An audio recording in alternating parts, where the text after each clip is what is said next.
Gusto mo bang kumita gamit lang ang cellphone mo? Alam mo ba na ang simpleng Canva text designs, pwedeng pagkakitaan? Sa video na to, ituturo ko sa iyo kung paano gumawa at magbenta ng text designs, kahit beginner ka pa lang, kaya kung ready ka ng kumita, sa online, tara na at simulan na natin.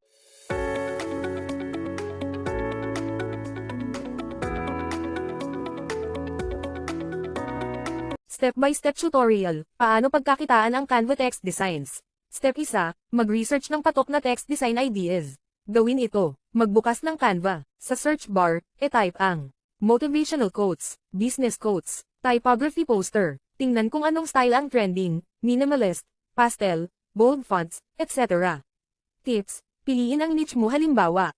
Pang moms quotes, Bible verses, business mindset quotes, hugot lines. Step 2, gumawa ng unique Canva text design.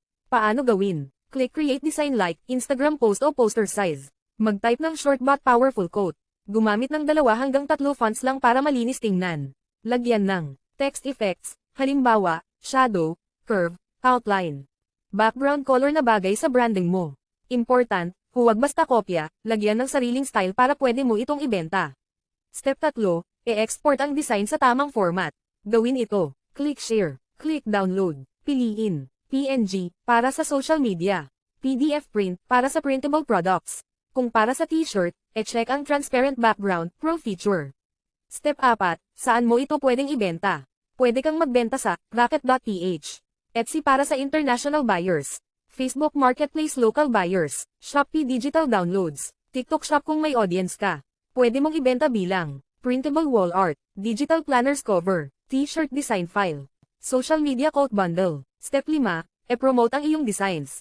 Promotion tips, mag-post ng sample designs, araw-araw.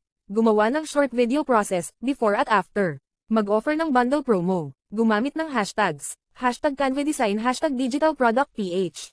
Extra tips para mas kumita. Gumawa ng 10 hanggang 20 designs bago magbenta. Gumawa ng bundle para mas mataas ang presyo. Mag-build ng sariling Facebook page. Mag-focus sa isang niche para consistent branding.